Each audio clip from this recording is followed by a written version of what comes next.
নমস্কার বন্ধুরা, আপনাদের সকলকে স্বাগত জানাই অন্ধকারের আওয়াজ চ্যানেলে। আমাদের আজকের নিবেদন তারানাথ তান্ত্রিকের গল্প মেছো পেতনির কবলে।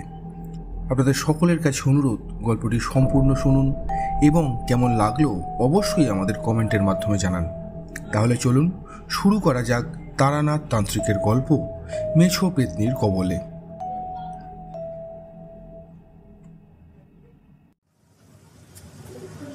অফিস যখন শেষ হলো তখন দুপুর গড়িয়েছে।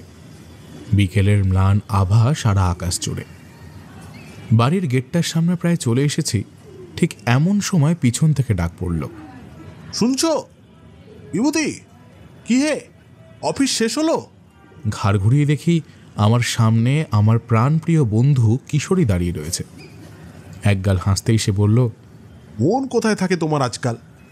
ওই মোড়ের মাথা থেকে ডাকছি তোমায়, আর তুমি মোটেও শুনতে পেলে না। ইস, লোকগুলো আমাকে কি ভাবলো বলো তো? তা বলি, এত মন দিয়ে কি ভাবা হচ্ছিল শুনি? না না তেমন কিছু নয়। লুকেও না, সত্য কথা বলো। আসলে সত্যি বলতে সকালে খবরের কাগজ দেখলাম কি এক ধরনের ঝড় আসতে চলেছে নাকি, তাই সেটা নিয়ে একটু চিন্তা হচ্ছিল আর কি। হ্যাঁ, আমিও শুনলাম দুপুরে, আর সেই জন্যই তো তোমার সঙ্গে দেখা করতে এলাম। কিন্তু এই ব্যাপারে আমার সঙ্গে মানে? আরে বলবো, সব বলবো। তার আগে ঘরের ভিতরে কি ঢুকতে দেবে না? কথায় কথায় কিশোরীকে ঘরে আসতে বলার কথাই বলা হয়নি। আমি একটু লজ্জিত মুখে হেসে তাকে বললাম, আহা অমন বলো না, এসো এসো ভিতরে এসো। তুমি একটু বসো, আমি হাত মুখটা চট করে ধুয়ে আসি। তাছাড়া বলো, সন্ধেবেলায় কি খাবে তুমি? না, আমি কিছু খাবো না। তুমি বাপু হাত মুখ ধুয়ে একটা জামা পরো, তারপর আমি আর তুমি আজ তারানাথের বাড়িতে যাব। আজ? হ্যাঁ, আজ। অনেক দিন হলো তার বাড়িতে যাওয়াই হয়ে ওঠে না। এখন তোমার কাজের চাপ বেড়েছে, আবার সামনেই তো কালী পুজো। ছুটি পাবে ঠিকই, কিন্তু ওনার কাছে যাওয়া হয়ে উঠবে না, বুঝলে তো? তাই আজ সময় পেয়েছি, সেই সুযোগ হাতছাড়া করা যাবে না। না, জলদি করো। কথাটা অবশ্য খুব মন্দ বলেনি কিশোরী। তারানাথের বাড়িতে বেশ কিছুদিন হলো আর যাওয়া হয়ে ওঠেনি। আমি আর দেরি করলাম না, কিশোরীর কথা মতো হাত মুখ ধুয়ে তৈরি হয়ে নিলাম। তারপর দুজনে বেরিয়ে পড়লাম। অবশ্যই পাড়ার মোড় থেকে পাসিং শোয়ে সিগারেটের প্যাকেটটা নিতে ভুললাম না। তেলে ভাজার দোকানের সামনে দাঁড়িয়ে কিশোরী বলে উঠল, আচ্ছা বিভূতি, তুমি দাঁড়াও, আমি তেলে ভাজাটা নিয়ে আসছি। দুজনে হাঁটতে হাঁটতে পৌঁছে গেলাম মডলেনে। বাড়ির দরজায় টোকা মারতে ভিতর থেকে চারিমা বলে উঠল, আসছি। আরে কাকা বাবুরা, আসুন আসুন, ভেতরে আসুন। কেমন আছেন আপনারা? দেখি পাটা দেখি আগে। হ্যাঁ, শুভ বিজয়া এবং শুভ লক্ষ্মী পুজো। আরে চারিমা, ঠিক আছে, আশীর্বাদ করি তুমি অনেক বড় হও। আপনারা ভেতরে গিয়ে বসুন, বাবা এক্ষুনি চলে আসবেন। আচ্ছা চারি, ঠাকুর মশাই বাড়ি নেই? দূরে কোথাও গেছেন নাকি? না, বেশি দূরে নয়, ওই আধা ঘন্টার মধ্যেই চলে আসবেন। আপনারা বসুন, আমি চা বানাচ্ছি। কথাটা শোনার পর আমি আর কিশোরী চুপ করে বসে রইলাম, মন মরা হয়। কি জানি তারানাথ কখন আসবেন, কিন্তু বেশিক্ষণ বসতে হলো না। মিনিট 3 কি 4 কেটেছে, তার মধ্যেই ঠাকুরমশাই উপস্থিত হলেন। এসেই বললেন, কি হে, খবর কি তোমাদের? আমি জানতাম তোমরা আসবে, তাই তাড়াতাড়ি কাজ মিটিয়ে চলে এলাম। তা বলো, কেমন আছো সব? পুজো কেমন কাটলো? আমরা দুজনেই আগে প্রণামটা সেরে ফেললাম। থাক, সুখী হও। আমরা বেশ ভালোই আছি ঠাকুর মশাই, পুজো বেশ ভালো কেটেছে। তা আপনি কেমন আছেন? আমিও বেশ ভালোই আছি। চারিমা আমার খুব যত্ন করে, বিন্দুমাত্র অবহেলা করে না। ওর দৌলতে আমি বেশ ভালোই আছি হে। কখন কি খেলাম, কখন কোথায় যাচ্ছি, আমার শরীর ঠিক আছে কিনা সবও নিজের নখদর্পণে রাখে। সেই তো স্বাভাবিক, মেয়ে হয়ে বাবার জন্য তো এমন করবেই। তা অবশ্য বলা কঠিন। মেয়ে মানেই তো সে বাবা মায়ের জন্য অনেক ভালো কাজ করবে, এমন তো সবসময় হয় না। কেউ কেউ নিজের বাবা মাকে অনেক কষ্ট দেয়। বাবা মায়ের সারা জীবন যত কষ্ট করেন ছেলে মেয়ের জন্য, কিন্তু সন্তান সব সময় তা বোঝে না। ঠাকুরমশাই, আবার এমনও তো হয় যেখানে বাবা মায়েরা তার সন্তানকে একদম দুচ্ছাই করে, ভালোবাসা দেয়ই না বলতে গেলে। অবশ্য সন্তানরা তাদের মন প্রাণ দিয়ে ভালোবাসে।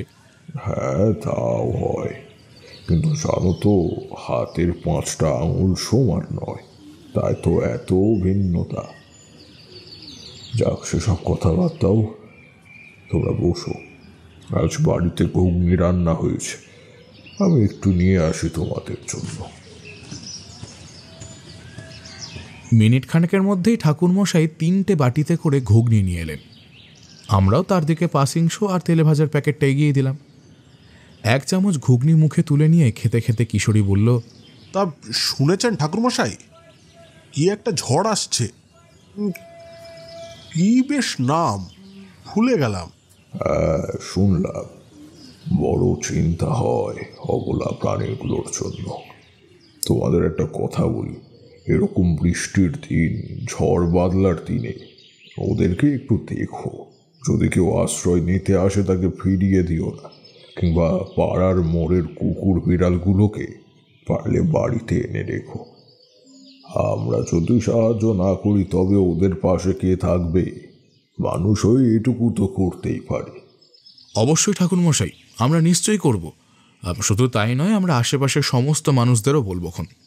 হুম হুম হুম, অবশ্যই অবশ্যই, ভালো কথা ঠাকুরমশাই। ঘুগনিটা না কিন্তু দারুণ হয়েছে। হ্যাঁ ঠাকুরমশাই, স্বাদে গন্ধে অপূর্ব বলতে হবে। ঠিক এমন সময় আবার বৃষ্টি শুরু হলো।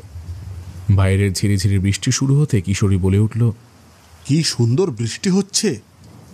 এমন পরিবেশে একটা কাহিনী না হলে কিন্তু জমবে না। ঠাকুরমশাই, বলছি, আপনার অভিজ্ঞতা আমাদের সঙ্গে একটু ভাগ করে নিন না আজ। যাক, তাহলে শেষ পর্যন্ত বুঝলে আমি গল্প বলি না, অভিজ্ঞতা বলি। কিশোরী একবার মাথা চুলকে ঘাড় নাড়ল। হ্যাঁ, মানে আমি ওরকম একটু বলে ফেলতাম। বেশ বেশ, তা বলো, আজ তোমরা আমার থেকে কি ধরনের কাহিনী শুনতে চাও? হ্যাঁ, এরকম বৃষ্টিমুখর সন্ধ্যাবেলায় আপনি যা শোনাবেন তাই শুনবো। আজ আর আমাদের আলাদা করে কোনো আবদার নেই। ঠিক আছে, তবে শুরু করছি। তার আগে বাবু, পাসিং শো এর প্যাকেট থেকে একটা সিগারেট দাও দেখি।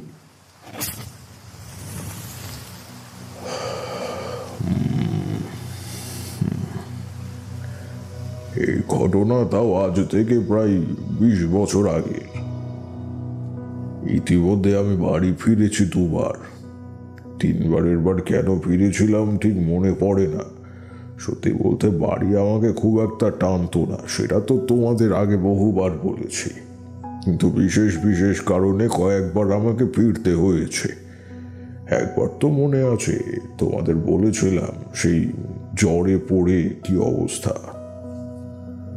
অনেকবার এমন ঘটনা হয়েছে যাতেই আমাকে বাড়ি না ফিরে আর থাকা যায়নি। তো এমনভাবেই তখন সবে সবে বাড়িতে এসেছি। বাড়ির লোকজন থেকে শুরু করে পাড়া প্রতিবেশী সবাই বেশ খাতিরদারি করছে। আমিও বেশ খুশি হয়েছি বলতে হবে। কিন্তু 3-4 পর থেকে আমার কেমন যেন লাগতে শুরু করলো, কিছুতেই যেন বাড়িতে মন টেকে না। এদিকে বাড়ির লোকেরা সাফ মানা যে বাড়ি থেকে কোথাও যাওয়া চলবে না, কিন্তু মন একেবারেই মানে না। ইতিমধ্যে আমি মধু সুন্দরী দেবী এবং মাতু পাগলির দর্শন পেয়ে গিয়েছি। প্রচুর সাধুতান্ত্রিক কাপালিকের সঙ্গেও পরিচয় ঘটেছে। তারা কেউ কেউ আমাকে অনেক সাহায্য করেছে, কেউ কেউ আমার আবার ক্ষতিও চেয়েছে। আর তাই তাদের মধ্যে একটা জিনিস খুব সাধারণ ছিল। বেশিরভাগ সাধুতান্ত্রিক আমাকে বলেছে আমার দ্বারা এই সাধনা হবে না। আমার কপালে সংসার জীবন লেখা রয়েছে নাকি, সেসব খেলে সাধনা করা আমার কম্য নয়। আসলে কি জানো তো, আমরা সবাই একটা না একটা ভুল করি জীবনে। আমরা মনে করি যে আমরা যেটা করছি সেটাই সঠিক, কিংবা আমরা যেটা চাইছি সেটা আমরা ঠিকই হাসিল করে নিতে পারবই। কিন্তু সব সময় তা হয় না। ভাগ্য মাঝে মাঝে অনেক কিছু লিখে রাখে, আর সেই বিধির বিধান খণ্ডানোর আমাদের উপায় নেই। আমি মনে প্রাণে চেয়েছিলাম বড় সাধক হতে, আর তাই যারাই আমাকে বলেছে আমি তাদের ওপর রাগ করেছি। নিজের মনে মনে আরো জেদ তৈরি করেছি, যে করেই হোক না কেন আমার বড় সাধু হতেই হবে। কিন্তু ওই যে বললাম, বিধির বিধান, উনি তো আলাদাই কিছু লিখে রেখেছিলেন আমার জন্য। এত চেষ্টা করেও কই পারলাম। হ্যাঁ, যাক সেসব কথা। তো সেইবার যখন বাড়িতে মন টিকছে না, ঠিক সেই সময় বাড়ি থেকে বেরিয়ে পড়লাম। কি ভাবছো, বাড়ির লোক অনুমতি দিল? না না না না না না, মোটেই না। তারা তো পারলে আমার পায়ে শিকল বেঁধে রাখ। তাদের সবার চোখ এড়িয়ে একদিন ভোর থাকতে বেরিয়ে পড়লাম। ঘুরতে ঘুরতে গিয়ে পড়লাম বাঁকুড়ার এক গ্রামে। সেখানে গ্রামের পুরোহিত মশাইয়ের সঙ্গে বেশ ভাব জমে গেল। মেশুকে মানুষ, পরিচয় হওয়ার সঙ্গে সঙ্গেই বেশ ভালো খাতির হয়ে উঠল। গ্রামেরই এক অতিথিশালায় তখন আমি রয়েছি। গ্রামেরই এক কৃষকের সঙ্গে কথা হচ্ছিল। মাটি বেশ ভালো করেই কর্ষণ করা হয়েছে। একটু বৃষ্টি দিলেই মাটিটা ভিজে যাবে আর সেচ করতে হবে, এইসব কথাই হচ্ছিল আর কি। ঠিক এমন সময়ে আকাশ বাতাস কাঁপিয়ে উঠল ঝড়। সেই ঝড়ের কি তেজ! আশেপাশে যতজন ছিল তারা প্রত্যেকে একেবারে নিজের বাড়ির পথ ধরল। দোকানিরা তাদের দোকানের ঝাঁপ বন্ধ করে দিল। আমিও ভাবলাম যাই, আস্তে আস্তে এবার অতিথিশালায় ফিরে যাওয়া উচিত। সেই মতো কাজও করলাম। যেই মেঠো পথ দিয়ে হেঁটে আমি চলেছি, তার থেকে কিছুটা দূরে গেলে পথ বেঁকে যায় দুদিকে। তার মধ্যে সবাই ডান দিকের পথটাই ধরে, কারণ বাঁ দিকে তেমন কোনো রাস্তা নেই। কিছুটা হেঁটে যাওয়ার পরে রাস্তা শেষ হয়ে যায়। তাছাড়া পুরোহিত মশাইয়ের কাছেই শুনেছিলাম যে সেদিকে রয়েছে গ্রামের পুরনো মন্দির, তাও সেটা জীর্ণ, তাই ভেঙে পড়ার ভয়ে ওদিকে কেউই যায় না। জ্বরের তেজ একটু কমলে হঠাৎ কি মনে হলো ওদিকে যায়, দেখেই আসি ঠিক কেমন মন্দির সেটা। মনে হতে নিজেকে আর আটকে রাখতে পারলাম না। মনের সঙ্গে দ্বন্দ্ব করা চলে না। পুরো জীর্ণ মন্দিরের নিকট আসতেই অনেক দিনের পুরনো ধুলো মাখা গন্ধটা এসে আমার নাকে ঝাপটা দিল। সাথে সাথে বাতাসে কেমন একটা আঁশ গন্ধ মিশে এলো। কিছু বুঝতে পারলাম না ব্যাপারটা। এমন একটা জায়গায় এমন এক গন্ধ আসবেটা কিভাবে? ধুলো মাখার গন্ধ অবধি না হয় মেনে নেওয়া যায়, সেটা স্বাভাবিক। তাই বলে এমন কাঁচা মাছ, আঁশ, এসব কিভাবে সম্ভব?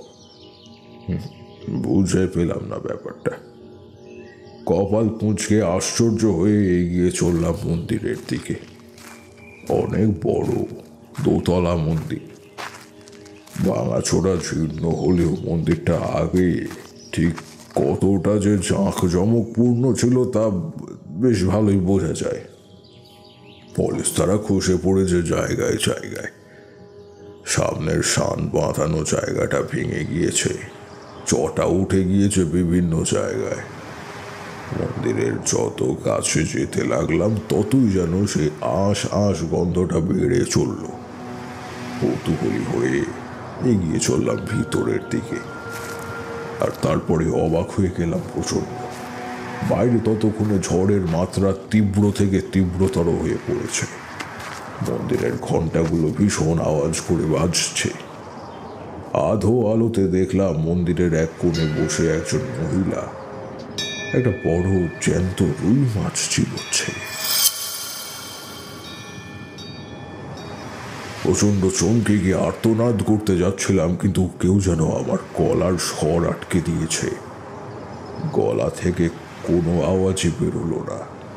নিজের চোখকে বিশ্বাস করতে পারছিলাম না। যা দেখছি তা কি সত্যি নাকি?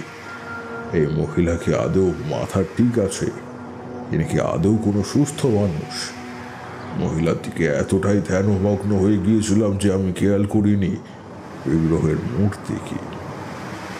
আষ্টে গন্ধটায় আর নাক চাপা দিলাম। মহিলার দিক থেকে চোখ ফেরাতেই দেখলাম ঠিক মধ্যিখানে রয়েছে মা তারার মূর্তি। ঠিক এমন সময় আমার কেমন যেন ঘোর লাগলো। মাথাটা ঘুরতে লাগলো বড় করে, যদিও এর কারণ আমি মোটেও খুঁজে পেলাম না। মহিলার দিকে তাকাতেই দেখলাম যে আমার দিকে ভয়ঙ্কর দৃষ্টিতে একভাবে তাকিয়ে রয়েছে সে।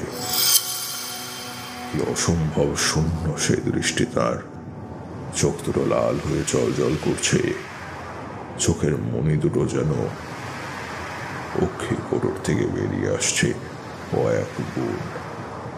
খুব ভালোভাবে অন্তর্দৃষ্টি দিয়ে সে আমার দিকে তাকিয়ে আছে। আবার মনে হলো সে যেন আমার ভিতর অবধি দেখতে পাচ্ছে। এই মাংস, পেশি, হাড় সব ভেদ করে যাচ্ছে তার দৃষ্টি। একবার কেঁপে উঠলাম নিজের মনে।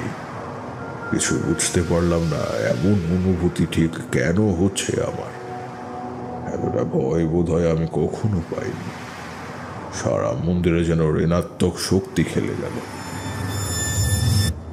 মা তারার মন্দিরে এমন কিভাবে হতে পারে তা আমার মস্তিষ্ক ভেবে পেল না। সেই মহিলা এবার ধীরে ধীরে তার হাতের কাঁচা আধ খাওয়া মাছটা মুখে থেকে নামিয়ে আনলো, আর তারপর তার দৃষ্টি দিয়ে সম্পূর্ণ দেখলো আমায়। আমার মাথা থেকে পা অব্দি চোখ বুলিয়ে নিয়ে খুব অদ্ভুতভাবে তাকালো আমার দিকে, আর তারপরে বিকট শব্দ করে হাসতে শুরু করলো। তার হাসির শব্দে সারা মন্দির চত্বর কেঁপে উঠেছে। বাইরে ঝড়ের মাত্রা বেড়ে চলেছে ক্রমাগত। এইসবের মধ্যে ঝেঁপে বৃষ্টি নামল, সাথে শুরু হলো বজ্রপাত।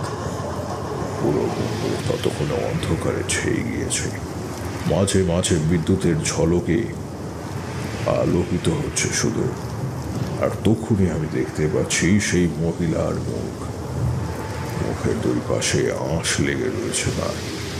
আশেপাশে ছড়িয়ে ছিটিয়ে রয়েছে মাছের ফুলকা। আঁশটে গন্ধটা বেড়ে চলেছে ক্রমাগত। ঠিক এমন সময় মাথার পিছন দিকে একটা তীব্র যন্ত্রণা আমি টের পেলাম। মাথায় হাত দিয়ে সেটাকে বোঝার আগে জ্ঞান হারিয়ে পড়ে রইলাম ওই মন্দিরে।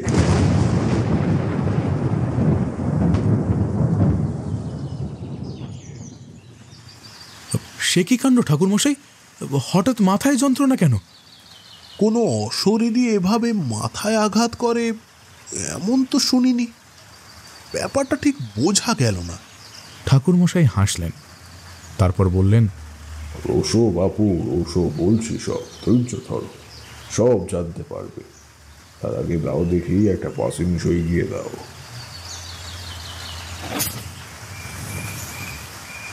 ঠাকুরমশাই পাসিংশ ধরিয়ে এক মুখ ধোঁয়া ছাড়লেন, তারপর বললেন,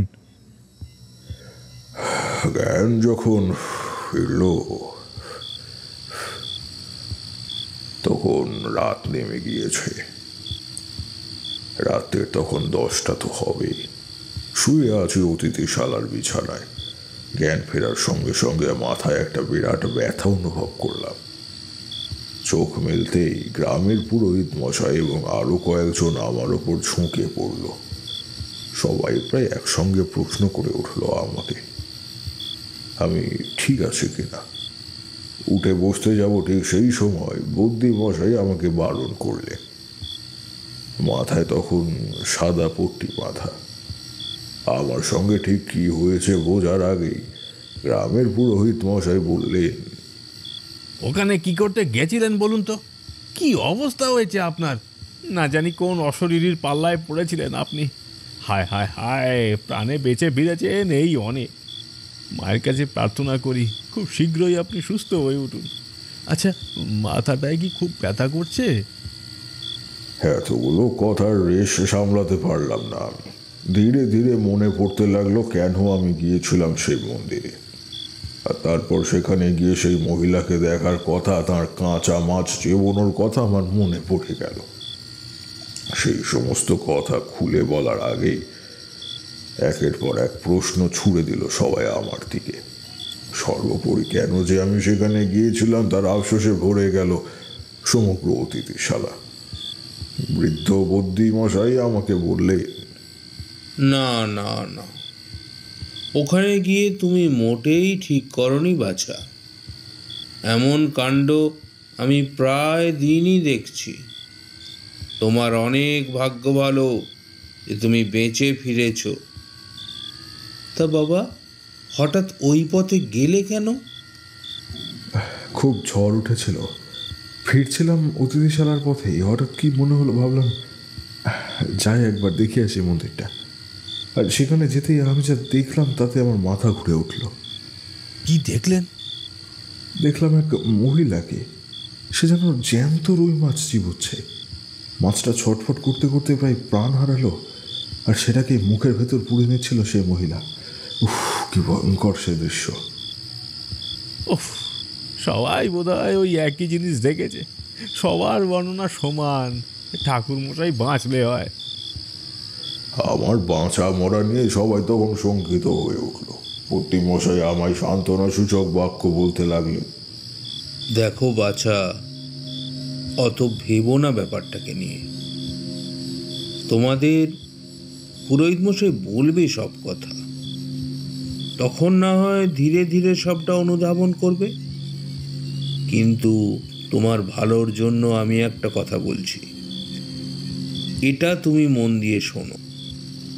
এইসব ভূত প্রেত কিন্তু মোটেই ভালো হয় না বাবা।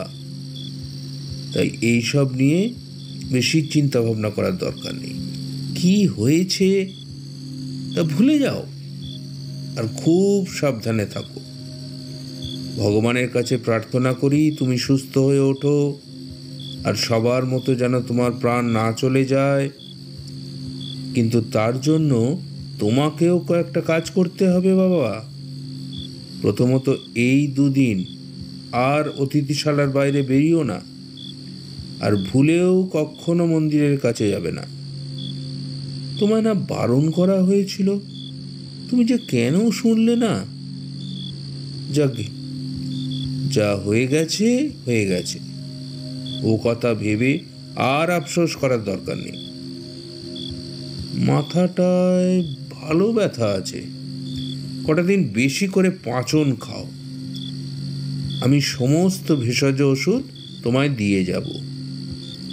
এই গ্রামেরই এক ছেলে তোমার কাছে থাকবে, সে তোমার সর্বক্ষণ খেয়াল রাখবে।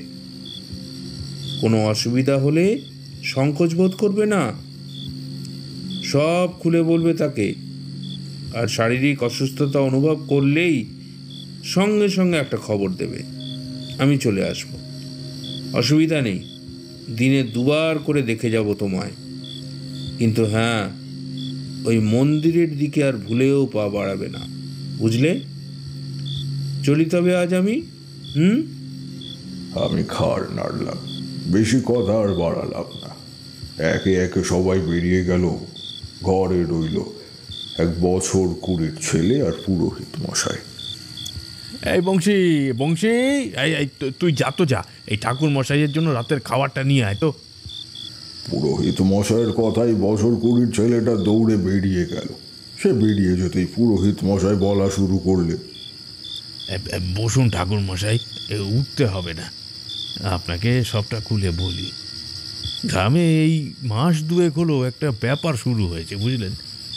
ওই যে মন্দিরে আপনি গেছিলেন না, সেখানে তেমন কেউ একটা যায় না। সে কথা তো আমি আপনাকে আগেই বলেছি। তার কারণটা ওই ভেঙে পড়ার ভয়।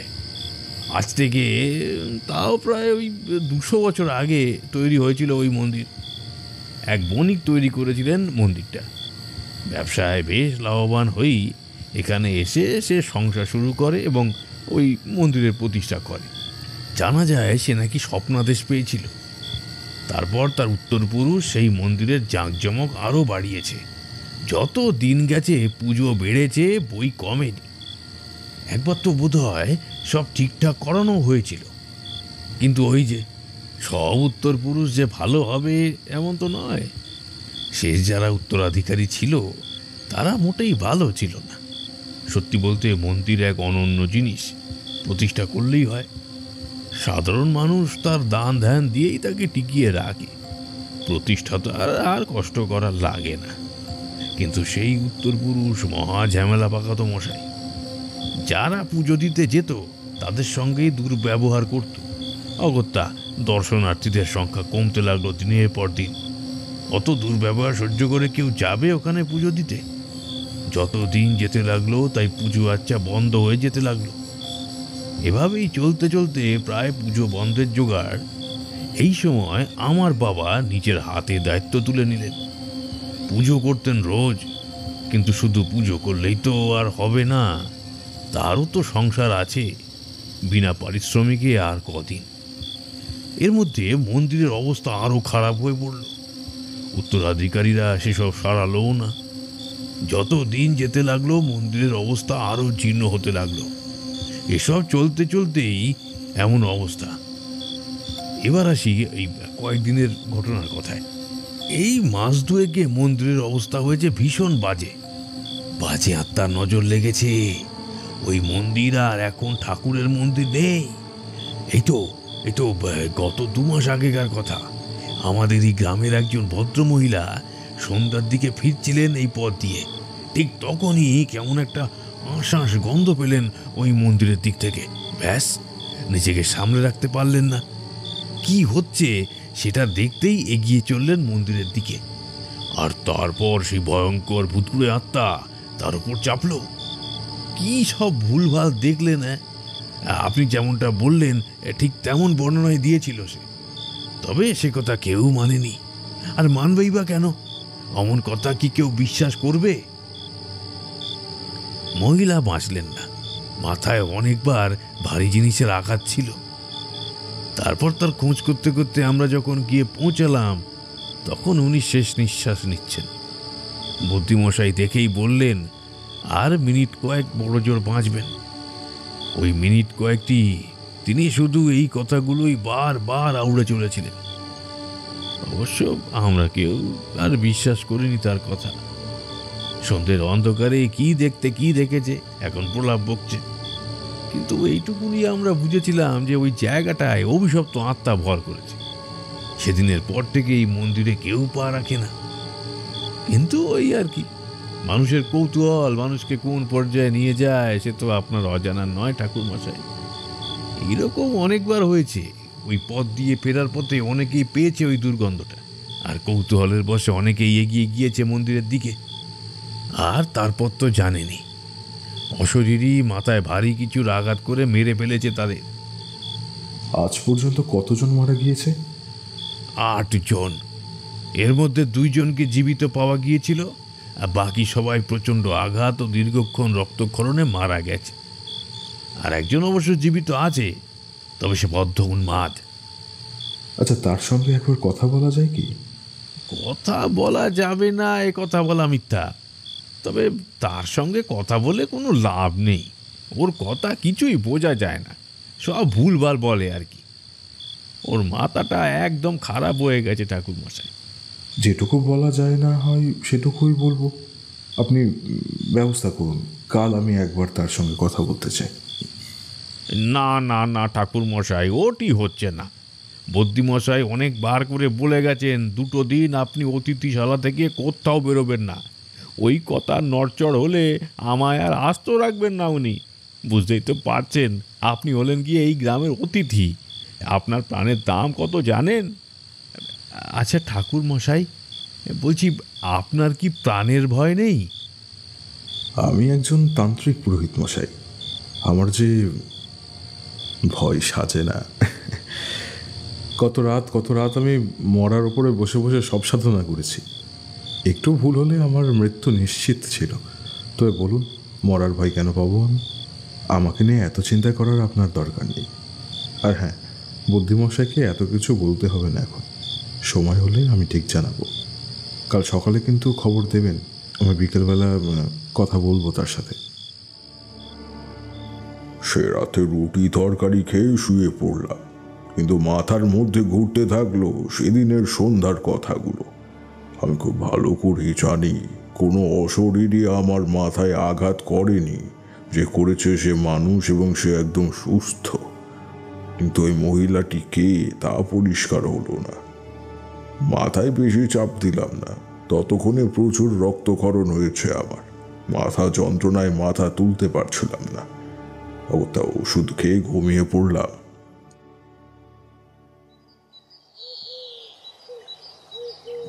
পরদিন যখন ঘুম ভাঙলো তখন অনেক বেলা হয়ে গিয়েছে। অত বেলা করে সাধারণত আমি ঘুম থেকে উঠি না, তোমরা তো জানোই। কত ভোরে উঠে স্নান করা আমার অভ্যাস, কিন্তু সেদিন কিছুই হলো না। সকালে 9টার সময় যখন ঘুম ভাঙলো তখন বংশী আমার পাশে ঘুমোচ্ছে।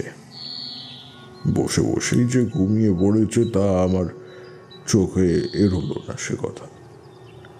আমার মাথায় তখন জলপট্টি দেওয়া। আমি উঠে বসতেই বংশী ধরমড় করে উঠে বসলো। তারপর আমায় প্রশ্ন করলো, আগে আপনার শরীর ঠিক আছে ঠাকুরমশাই? জ্বরটা কমেছে আশা করি? আগের থেকে একটু ঠিক লাগছিল শরীরটা। উঠে ভাবলাম স্নান করবো একটু, কিন্তু বংশী বলল, ও ও ও- ও কাজ করবেন না, মাথায় জল লাগলে একদম শেষ। আপনি ঘরে গিয়ে বসুন, আমি গামছা ভিজিয়ে আনছি, গা মুছে নিন। স্নান করবো না ভেবেই কেমন একটা লাগছিল, কিন্তু ছোড়াছড়িতে আর না করা গেল না। একটু বেলার দিকে পুরোহিত মশাই আর বুদ্ধি মশাই আমায় দেখতে এলেন। হ্যাঁ, আগে অনেক রাত তখন, জ্বরে কাতরাচ্ছিলেন আপনি, তাই একটু জলপট্টি দিলাম। জ্বর ছেড়েছে এই মঙ্গল। আপনি বিশ্রাম করুন, আমি খাবার নিয়ে আসছি। শরীর কিন্তু খুব ভালো নেই আপনার। আপনি কি আজই কথা বলবেন তার সঙ্গে? হ্যাঁ বলবো, খুব দরকার। বেশি দেরি করা ঠিক হবে না পুরোহিত মশাই, গ্রামের লোক কিন্তু মহাসংকটে। আমার কথায় পুরোহিত মশাইয়ের কপালে দৃঢ় ভাঁজ পড়ল, আর মুখমণ্ডল জুড়ে দেখা গেল চিন্তার ছাপ। তিনি গলার স্বর নামিয়ে নিয়ে প্রশ্ন করলেন, হঠাৎ এমন বলছেন যে? কিছু কি খারাপ বুঝছেন? গত 2 মাসে 8 জনের মৃত্যু দেখেও কি বুঝছেন না? আমি খুব ভালো করে জানি কোনো অশরীরী আত্মা আমায় আঘাত করেনি, এখানে মানুষের হাত রয়েছে। আমার কথায় তিনি যেন কেঁপে উঠলেন, তারপর বিড় বিড় করে বললেন, পাগলটাও যে একই কথা বলে। বিকেল হতেই বুদ্ধি মশাই আমায় একবার দেখে নিয়ে পাঁচন খাইয়ে গেলেন। তিনি চলে গেলেন, আমি পুরোহিত মশাইয়ের সঙ্গে বেরোলাম। বেশি দূরে নয়, এই তো কাছেই শঙ্করের বাড়ি। মিনিট 2 হেঁটে যেতেই পড়লো একটা ওই টালির চালের ঘর। সেখানে ঢুকতেই দেখা গেল একজন ভদ্রমহিলা যাতাই ডাল পিষছেন। তাকে জিজ্ঞাসা করতেই সে বলল, যার সন্ধানে আমরা এসেছি সে ঘরের ভিতরে আছে। ভিতরে গিয়ে দেখা গেল বছর 30-এর সেই ব্যক্তি আধো নয়নে শুয়ে রয়েছেন খাটিয়ায়। পুরোহিত মশাই তার কাছে গিয়ে ডাকলেন, বিকাশ, কেমন আছো? পুরোহিত মশাইয়ের কথায় থরমর করে উঠে বসলো বিকাশ। তারপর প্রচণ্ড ভয়ে হাত পা ছুটতে শুরু করলো সে। সাথে শুরু হলো বিলাপ। মাছ মাছ হাঁস খাচ্ছে, হাঁস, উফ কি গন্ধ, কি ভয়ঙ্কর, অন্ধকার কুচুরি, ভয় লাগে, খুব ভয় লাগে। কিসে ভয় লাগে তোমার বিকাশ? মহিলা, ওই ওই মহিলা, ওই ওই লোকটা, ওই লোকটা, লাঠি, লোহার ডান্ডা। প্রচণ্ড ভয়ে আর্তনাদ করতে থাকে বিকাশ। আমরা আর কোনো প্রশ্ন করতে পারি না। বাইরে দাওয়া থেকে ছুটে আসেন বিকাশের মা, তিনিও বারণ করেন আমাদের ওকে প্রশ্ন করতে। এসব কথা জিজ্ঞাসা করলেই সে আরও উত্তেজিত হয়ে পড়ে চিৎকার করে, কাঁদতে থাকে চড়ে চড়ে। অগত্যা তাকে আর কিছু জিজ্ঞাসা না করি আমি ফেরার পথ ধরি। আমি আপনাকে বলেছিলাম না ঠাকুরমশাই, ওকে জিজ্ঞাসা করে কোনো লাভ নেই, ও সব সময় খালি ভুলভাল কথা বলে। কেন ভুলভাল কেন? এখনো পর্যন্ত আমি কোনো অসঙ্গতি দেখতে পাইনি কিন্তু। ও মা, বুঝলেন না, সবাই তো শুধু মহিলাকেই দেখেছে, ও আবার একটা লোকের কথাও বলে। এখন তো তেমন কিছু বললো না, কিন্তু হ্যাঁ কয়েকবার বলেছিল ওই লোকটাই নাকি ওর মাথায় লোহার ডান্ডা দিয়ে বাড়ি মেরেছে। আপনি বলুন এটা কখনো সম্ভব? হ্যাঁ, ওই পিশাচিনীর কথা আমি নয় বুঝলাম, কিন্তু তাই বলে লোক আসবে কোত্থেকে? বুঝলাম হিসেবের কোথাও একটা গড়মিল হচ্ছে, এভাবে চলতে পারে না। প্রাণের ঝুঁকি নিয়ে হলেও একটা বিহিত করতেই হবে। আচ্ছা পুরোহিত মশাই, গ্রামটা তো খুব একটা বড় নয়, আর আপনিও বহুকাল ধরে এখানে পুজো করছেন। গ্রামের সবাইকে আপনি চেনেন তাহলে নাকি? হ্যাঁ হ্যাঁ, চিনি চিনি, সবাইকেই আমি দেখতে পাই মন্দিরে। রোজ না আসুক, পুজোর সময় তো আসবেই। তাছাড়া এইটুকুই তো গ্রাম, শুধু মুখ চেনা নয়, বরং সবার সঙ্গেই ভালো খাতির আছে। বেশ, তবে আজ রাত জাগার জন্য কিন্তু তৈরি থাকে। আমার কথাই পুরোহিত মশাই প্রচণ্ড অবাক হলেন। তিনি কপাল কুঁচকে আমাকে প্রশ্ন করলেন, হঠাৎ এমন কথা কেন বলছেন ঠাকুর মশাই? কি হবে আজ রাতে? হ্যাঁ, সত্যটা জানতে পারবেন। যাই হোক, এসব বাদ দিন, এখন অতিথিশালা ফিরে চলুন।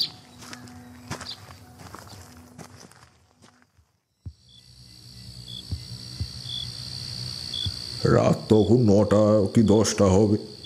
আমি আর পুরোহিত মশাই এগিয়ে চললাম মন্দিরের দিকে। পুরোহিত মশাই তখনও ভয়ে কাঁপছে। তার বক্তব্য, সেখানে গেলে তাকেও ওভাবেই মরতে হতো। আমি তাকে বারবার আশ্বস্ত করতে লাগলাম, কিন্তু তিনি প্রচণ্ড ভয় পেতে লাগলেন। যেমন যেমন বলছে আপনি শুধু তেমন তেমন করে যান। একটু এদিক ওদিক হলে কিন্তু আপনার মাথাতেও লোহার বাড়ি পড়বে, তাই খুব সাবধান। আমি আর পুরোহিত মশাই দুজনেই মন্দিরের গর্ভগৃহে ঢুকে এক কোণায় সিঁধিয়ে গেলাম। প্রায় আধ ঘন্টা টানা চুপচাপ বসে আছি, কিন্তু কিছুই হচ্ছে না। অশরীরই নয় পুরোহিত মশাই, আপনাদের গ্রামেরই কেউ। কি বলছেন? ঠিকই বলছি, ধৈর্য ধরুন, সব জানতে পারবেন।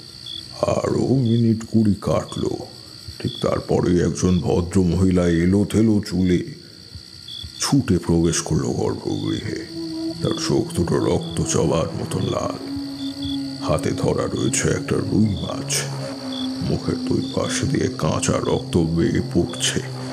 ছুটতে ছুটতে এসে সে মায়ের মূর্তির সামনে বসে সেই মাছ চিবোতে লাগলো। ভয়ে পুরোহিত মশাই চিৎকার করতে যাচ্ছিলেন, কিন্তু আমি তার মুখ চেপে ধরলাম। তিনি কোনো রকমে আমার হাত সরিয়ে ফিস ফিস স্বরে বললেন, এ তো যজ্ঞুর মা। আধ ঘন্টা টানা চলল এই দৃশ্য। ঠিক তারপর এক ভদ্রলোক ছুটতে ছুটতে এলেন মন্দিরের ভিতর। তারপর আশপাশ ভালো করে দেখে বললেন, আর রোজ রোজ ভালো লাগছে না মৃণালিনী? তোমার এই অসম্ভব বিচ্ছিরি রোগ, কত লোকের প্রাণ নিয়েছ তা কি তোমার অজানা? রাত হলেই তোমার এই ভরে পড়া আর কাঁচা মাছ নিয়ে ছুটতে ছুটতে মন্দিরে আসা। হায় হায় ভগবান, এর থেকে কি মুক্তির কোনো পথ নেই? ফিরে চলো মৃণালিনী, ফিরে চলো। লোকটির কথাই সেই মহিলা কর্ণপাত করলেন না। এক মনে সেই কাঁচা মাছ চিবিয়ে যেতে লাগলেন। মৃণালিনী, আমার কথা শোন। কেউ যদি চলে আসে সর্বনাশ হয়ে যাবে। কেউ যদি দেখে তুমি এমন কাজ করছো, সে তো সারা গ্রামে গিয়ে বলে দেবে। আর তারপর ডাইনি অপবাদে তোমাকে ওরা পুড়িয়ে মারবে। তোমার বিরহ আমি সহ্য করতে পারবো না মৃণালিনী, আমি সহ্য করতে পারবো না। ফিরে চলো মৃণালিনী, ফিরে চলো। ভদ্রলোকের কথায় এইবার সেই ভদ্র মহিলা চিৎকার করে উঠলেন, না না না না, আমি যাব না, আমি যাব না। চলে যা তুই। আমায় মাছ দে, মাছ খেতে দে, আমায় খেতে দে। আরো মাছ চাই আমার, আরো মাছ চাই আমার। আরো মাছ দে, আরো মাছ দে। এমনটি করো না। তোমার জন্য আমায় কত লোকের প্রাণ নিতে হয়েছে বলো তো। যেদিন প্রথম দেখলাম কেউ একজন এসে তোমার এমন রূপ দেখেছে, তখন আমার মাথা কাজ করছিল না। বেশ বুঝেছিলাম সেই লোকটি যদি এখান থেকে একবার বেরোয় তোমাকে ওরা পুড়িয়ে মারবেই। আর তাই তাকে মারতে হয়েছিল আমায়। লোহার ডান্ডা দিয়ে মাথায় কতবার আঘাত করেছিলাম আমি। সেই দিন থেকেই আমি খুনি হয়ে গেলাম। আর তারপর যখনই তুমি এখানে আসো, তোমার খোঁজে আমায় ছুটতে ছুটতে আসতে হয়। কতবার ডাকি তোমায়, কিন্তু কোনোদিনও তুমি শোনো না। আর যদি কোনোদিন কেউ এসে পড়ে, তবে তাকেও সেভাবেই মেরে ফেলতে হবে আমায়। এই নিয়ে প্রায় 8 জন মৃত্যুবরণ করল। বিকাশ তো এখন পাগল, কোথায় কেউ বিশ্বাস করে না। কিন্তু আমি জানি ও যা বলে সব সত্যি। কোনোদিন যদি ওর কথা কেউ বিশ্বাস করে ফেলে, তাহলে সব শেষ হয়ে যাবে। লক্ষ্মীটি ফিরে চলো, আমায় আর পাপের ভাগী বানিও না। লক্ষ্মীটি। সে রাতে যতক্ষণ না ভদ্র মহিলা বাড়ি গেলেন, ততক্ষণ পর্যন্ত আমরা এক কোনায় সিঁটিয়ে বসে রইলাম। অবশ্য তাছাড়া আর উপায় ছিল না। পরদিন সকাল হতেই পুরোহিত মশাইকে সঙ্গে নিয়ে আমরা যোগুর বাড়ির দিকে রওনা দিলাম। সেখানে পৌঁছে মৃণালিনী দেবীকে রান্না করতে দেখা গেল, আর যোগুর বাবা বাইরের দাওয়ায় বসেছিলেন। জিজ্ঞাসা করে জানা গেল আপাতত যোগু বাড়িতে নেই। দুজনকেই ডেকে ঘরের ভিতরে নিয়ে গিয়ে বসালাম। তারপর বললাম, এত বড় সত্যিটা আপনি লুকিয়ে গিয়ে আপনি কিন্তু মোটেই ভালো কাজ করেননি। আমার প্রশ্ন শুনে ভদ্রলোক ভ্যাবাচাকা খেয়ে গেলে, সাথে দরদর করে ঘামতে শুরু করলে। বেশি চিন্তা করবার দরকার নেই। আমি আর পুরোহিত মশাই সবটাই জানি, সবটাই শুনেছি এবং দেখেছি। একবার সত্যিটা বলেই না হয় দেখতে, কেউ মৃণালিনী দেবীকে পুড়িয়ে মারত না।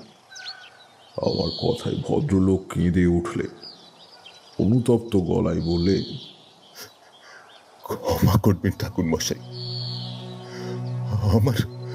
আমার কিচ্ছু করার ছিল না।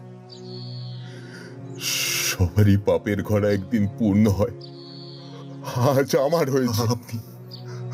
আপনি শাস্তি স্বরূপ যদি আমার প্রাণ দিতে চান, তবে তাই নিন। কিন্তু দোহাই ওর কোনো ক্ষতি করবেন না। আমি জানি আপনি ঠিক কতজন লোকের প্রাণ নিয়েছেন। আপনার শাস্তি হয়তো হবে, কিন্তু আপনি মরে গেলেও মৃণালিনী দেবী কি সুস্থ হবেন? না, কোনোদিনই না। তার উপর যে ভয়ানক আত্মা ভর করেছে, তার থেকে মুক্তি কি হবে? কখনোই না। এর জন্য আগে আমার সবটা জানতে হবে, তারপর তার থেকে মুক্তির পথ খুঁজতে হবে। সত্যি করে বলুন তো, কি থেকে এমন হলো? আমার প্রশ্ন শুনে ভদ্রলোক খুবই ইতস্তত বোধ করলে। পুরোহিত মশাই তাকে আশ্বস্ত করলে। তিনি বলতে শুরু করলে, তাও আজ 6 মাস আগেকার কথা। গ্রামের সবাই জানে আমার 2 ছেলে, এক যোগু আর একজন হলো মাধব। এই মাধব ছোটবেলা থেকেই অন্ধ, সাথে ঠিক মতো হাঁটতেও পারে না। আমরা তাকে কোনোদিনও ভালোবাসা দিইনি। আমি আর মৃণালিনী সবসময় ভাবতাম ও না হলেই বোধহয় ভালো হয়। বছর 5 বয়সেই তাই আমরা ওকে এক মাসির কাছে দিয়ে দিই। সেখানেই ও বড় হচ্ছিল। কিন্তু 1 বছর আগে মাসি মারা গেল। ও ফিরে আসে এখানে। আমরা আর তাকে রাখতে চাইনি কখনো। খুব অবহেলা করেছি, মারধর করতাম, খেতে দিতাম না ঠিক করে। মাসির নিজের পুকুর ছিল, রোজ প্রায় নানা রকম মাছ ধরে খাওয়াতো। এখানে এসে ও শুধু একটাই বায়না ছিল, মাছ খাওয়ার। সত্যি বলতে অত দামি মাছ আমরা খাওয়াতে পারতাম না। আর আর মাধব বলতো ও অন্ধ বলে আমরা এমন করি। এভাবেই একদিন তর্কাতর্কিতে আমি আর মৃণালিনী ওকে মারছিলাম। সেই সময় ও হঠাৎ চিৎকার করে বলে ও মরে গেলে আমরা শান্তি পাব। রাগের এক পর্যায়ে আমি পাশে থাকা নোড়াটা ছুঁড়ে মারি, আর তাতেই মাথায় লেগেও মারা যায়। যদিও এসব কথা কেউ জানে না। গ্রামের লোকের কাছে বলা হয়েছিল ও তো অন্ধ, তার উপর আবার গাছে উঠতে গেছিল, সেখান থেকে পড়ে মাটিতে থাকা লোহার বালতিতে লেগে মাথা ফেটে মারা গেছে।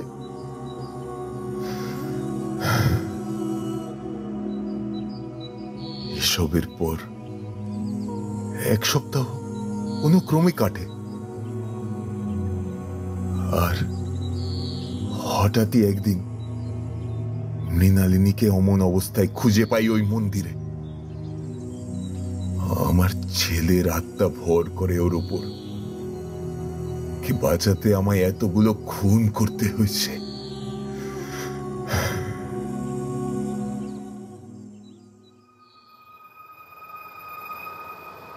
পরদিন রাত 10টার মধ্যে সমস্ত রকম আয়োজন সমাপ্ত করা হলো। সে রাত্রে যোগুকেও অন্য এক আত্মীয়র বাড়িতে পাঠিয়ে দেওয়া হলো। রাত তখন 11টা হবে। শুরু করলাম যজ্ঞ। ধূপ ধুনো, মোমবাতি, কাঁসার থালা, সাদা চন্দন, লাল চন্দন ইত্যাদি সরঞ্জাম এক জায়গায় গোছানো হলো। যজ্ঞ শুরু করতেই শুরু হলো দমকা হাওয়ার সাথে আশেপাশের বড় বড় গাছের ডাল ভেঙে পড়তে শুরু করা। কিছুক্ষণ কাটতেই আমি শুরু করলাম মন্ত্রপাঠ। মিনিট 10 পরেই ওই মাধব আর আত্মা ভর করল মৃণালিনী দেবীর ওপর। তিনি হাত পা ছুঁড়ে চিৎকার করে উঠলেন, মাছ মাছ দে, মাছ মাছ দে, মাছ দে, মাছ দে, মাছ চাই, মাছ চাই আমার। শেষ করে ফেলবো, শেষ করে ফেলবো তোদের। এক্ষুনি মাছ দে, নইলে শেষ করে ফেলবো। আমি জানি না আমার মাছ লাগবে, মাছ দে আমায়, আমায় মাছ দে। ঠাকুর মশাই, ও যে আবার ভরে পড়েছে। হ্যাঁ, একটু শান্ত থাকুন, সব ঠিক হবে। ছেড়ে দে মাধব, ছেড়ে দে তোর মাকে, এখনই ছেড়ে চলে যা। না না না, আমি ছাড়বো না, ছাড়বো না আমি। ওদের জন্য আজ আমায় মরতে হয়েছে। কি অপরাধ ছিল আমার? কি অপরাধ করেছিলাম আমি? আমি তো শুধু মাছ খেতে চেয়েছিলাম, তাই বলে আমায় মেরে ফেললো।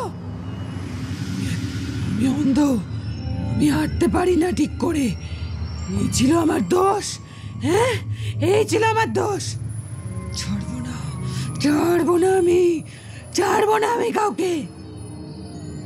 দোষ যদি কেউ করে থাকে তবে তোমার বাবা করেছে, সাথে মাও। তাই বলে গ্রামের লোক তো তোমার কোনো ক্ষতি করেনি। তোমার জন্য 8 জন মারা গিয়েছে। একজন বিকৃত মস্তিষ্ক নিয়েই হয়তো বাঁচবে সারা জীবন। ওদের কষ্ট দিও না। তোমার জন্য মানুষ মরুক, এটা কি তুমি চাও? তুমি বলো। ছেড়ে দাও মাকে, ছেড়ে দাও। প্রায় ঘন্টাখানেক ধরে চলল সে আত্মার সঙ্গে যুদ্ধ। ইতিমধ্যে আকাশ বাতাস কাঁপিয়ে বাজ পড়ল একটা।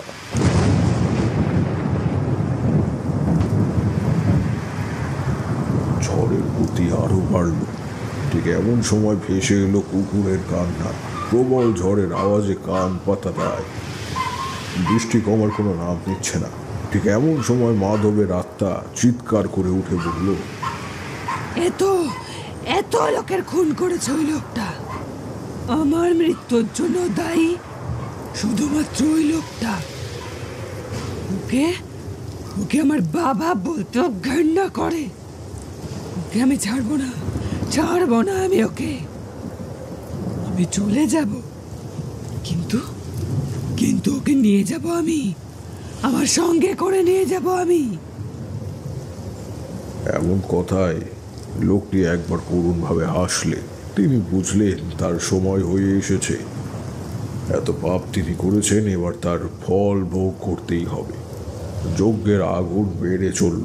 আমি মন্ত্র বলে মাধবের আত্মাকে মৃণালিনী দেবীর শরীর থেকে টেনে বার করলাম।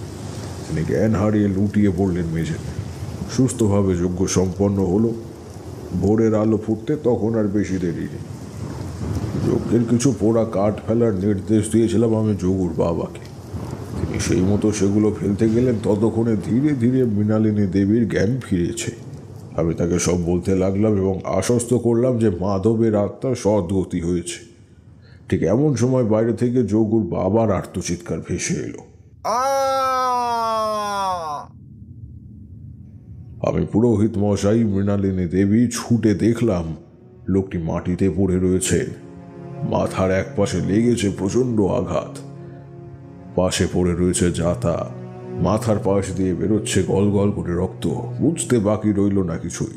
মাধবের আত্মা জাতাটিকে শূন্যে তুলে ছুঁড়ে মেরেছে ভদ্রলোকের মাথায়, আর তাতেই শেষ নিঃশ্বাস নিচ্ছেন তিনি। মৃণালিনী দেবী কাঁদতে কাঁদতে আর্তনাদ করলেন।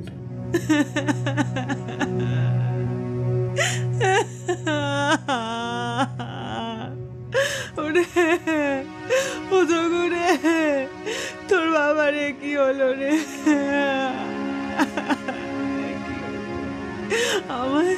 আমায় বাঁচাতে গিয়ে মানুষটা নিজের প্রাণ দিল। হায় হায় হায়। ওগো ওগো ওগো, শুনছো তুমি? তোমার কিচ্ছু হবে না, আমি বলছি তোমার কিচ্ছু হবে না। শোনো, ও ঠাকুর মশাই, আপনি আমায় মেরে ফেলুন, কিন্তু ওনার কিছু হতে দেবেন না। বাঁচিয়ে দিন পুরোহিত মশাই। ও ঠাকুর মশাই, আপনি পারবেন, একটু দেখুন না। ও ঠাকুর মশাই।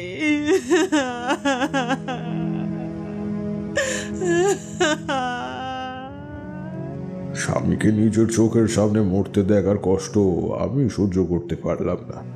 নিজেকে বড় অসহায় লাগলো। এত বলেও আমি কিছু করতে পারলাম না। কাউকে জীবন দিতে যে আমি পারি না কিশোরী, আর বড় অক্ষম আমি। কাউকে জীবন দিতে আমরা পারি না।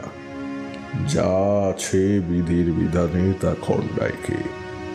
সমস্ত জীবন ধরে নিজের সন্তানের ওপর করা পাপ, গ্রামের লোকের ওপর করা পাপের ফল তিনি দিয়ে গেলেন তার জীবন দিয়ে। আমায় ক্ষমা করবেন না, ওকে বাঁচানোর ক্ষমতা তো আমার নেই। ক্ষমা করবেন। না না না না না, এমন করে বলবেন না, দয়া করে এমন করে বলবেন না ঠাকুর মশাই, দয়া করুন। কি তুমি কথা বলছো না কেন? কি গো শুনছো? কথা বলছো না কেন তুমি? শেষ নিঃশ্বাস ত্যাগ করলেন লোকটি। সকাল হতে গ্রামের লোকজন যেন ভেঙে পড়ল যোগুদের বাড়িতে। যোগু কান্না করতে করতে ভেঙে পড়ল। কিন্তু ঠাকুর মশাই, আপনি গ্রামের সবাইকে মিথ্যা বললেন কেন? সত্য তো এটাই যে মাধবের আত্মা প্রতিশোধ নিয়েছে। আপনি কেন বললেন যে যোগুর বাবা গাছে উঠতে গিয়ে পড়ে গিয়ে মারা গেছে? এখনো বুঝলেন না পুরোহিত মশাই? যদি সত্যিটা সকলের সামনে আসে, তবে মৃণালিনী দেবীকে সবাই এক ঘরে করবে। সারাটা জীবন তিনি লোকের চোখে কতটা ছোট হয়ে যাবে। পাপের শাস্তি তিনি পেয়েছেন, কিন্তু এই সবের মধ্যে যোগুর জীবনটা নষ্ট হয়ে যেতে দেওয়া যায় না। খুনির ছেলে বলে ডাকবে সবাই ওকে। অবশ্য ওর তো কোনো দোষ নেই পুরোহিত মশাই। সত্যি আপনি কত ভাবেন। আপনি ধন্য ঠাকুর মশাই। গ্রামের সবার জানা উচিত যে পিশাচিনীর কথা লোকে জানে তার থেকে মুক্তি পেয়েছে আজ গ্রাম। আর সব কিছু হয়েছে আপনার জন্যেই। সবার তো জানা উচিত। নাম করাতে আসেনি পুরোহিত মশাই। মানুষ খুশিতে থাকুক, এই কাম্য আমার। আর আমি তো কিছুই করিনি। যা করেছেন তা ওই মা তারারই কাজ। আমায় দিয়ে উনি করিয়ে নিয়েছেন শুধু। ভালো থাকুন, আজ ফিরতে হবে আমার। ও কথা বললে হয় না। আর চলে যাবেন মানে কি? হ্যাঁ, ভালো করে একটু সেবা টেবা করতে দিন। কিছুই তো করা হলো না আপনার জন্য। এইসবের মধ্যে আপনার নিজের এত বড় আঘাত লাগলো। ও কিছু না, ভালো থাকুন সবাই। কোনোদিন কোনো সমস্যায় পড়লে আমায় ডাকবে। ফাঁকা স্থানে গিয়ে 3 বার মধুসুন্দরী দেবীর নাম স্মরণ করলেই ঠিক আমি চলে আসবো। আজ তবে আসি।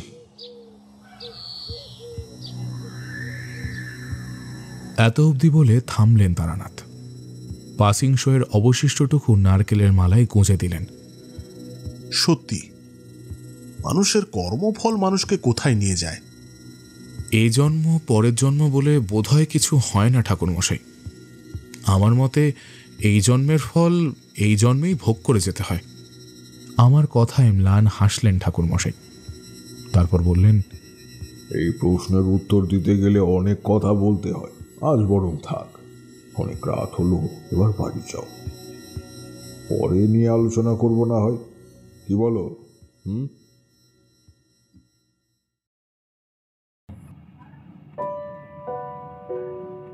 শুনছিলেন তারানাথ তান্ত্রিকের গল্প মেছো পেতনির কবলে। গল্পটি কেমন লাগলো অবশ্যই আমাদের কমেন্টের মাধ্যমে জানান। যদি ভালো লেগে থাকে তাহলে একটি লাইক করবেন এবং এরকম আরও গল্প শুনতে সাবস্ক্রাইব করতে পারেন অন্ধকারের আওয়াজ। দেখা হবে পরবর্তী একটি ভিডিওতে। ততক্ষণের জন্য সবাই ভালো থাকুন, সুস্থ থাকুন। সকলকে অসংখ্য ধন্যবাদ।